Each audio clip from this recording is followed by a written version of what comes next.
UP के लखनऊ से बड़ी खबर। शिक्षक अभ्यर्थियों का 5वें दिन भी प्रदर्शन जारी है। सैकड़ों छात्र यूपी के मंत्री संजय निषाद के घर के बाहर प्रदर्शन कर रहे हैं। हाईकोर्ट का आदेश है, लागू करवाने के लिए छात्रों का प्रोटेस्ट चल रहा है।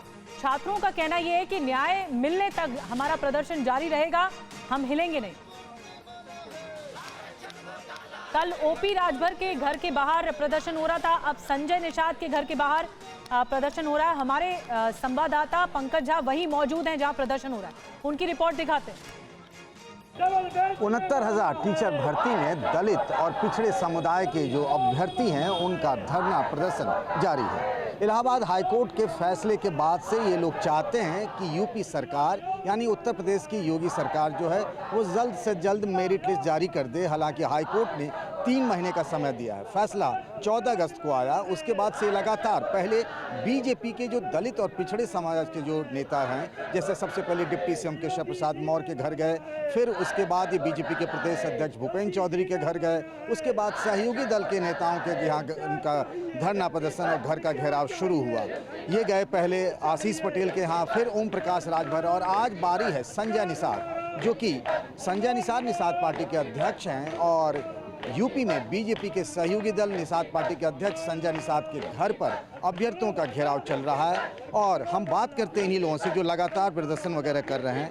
आप लोगों का लगातार प्रदर्शन हो रहा है, आज संजय निषाद के घर आई हैं, डिमांड तो वही है, फिर क्या बात है कि लगातार आप लोग प्रदर्शन कर रही हैं? सर, हमारा डिमांड वही है, हम न्याय की मांग कर रहे हैं, लेकिन हमारा सुन कौन रहा है?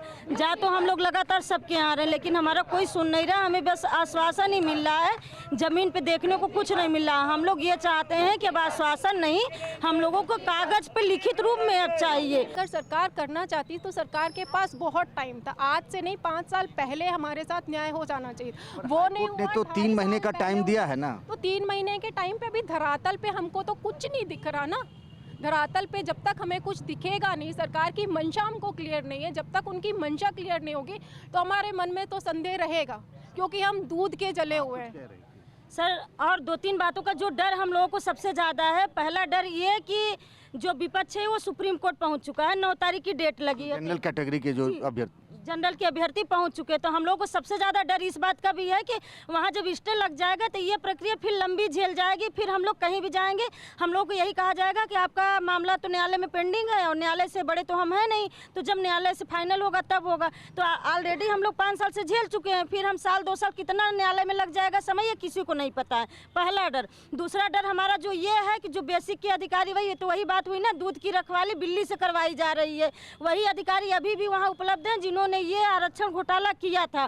तो इस बात का डर है कि ये जो नई लिस्ट जारी भी होगी अगर, तो क्या भरोसा है कि पारदर्शी तरीके से लिस्ट जारी होगी? मतलब मामला नीति और नीयत का है। सरकार की जो नीति है, जिसको लेकर इलाहाबाद हाईकोर्ट का फैसला भी आया और एक तरीके से कहा भी गया कि कहीं ना कहीं गड़बड़ी हुई है, तभी तो मेरिट लिस्ट फिर से बनाने को कहा गया। दूसरा मामला नीयत का है। इन अभ्यर्थियों को लगता है कि सरकार की नीयत ठीक नहीं है।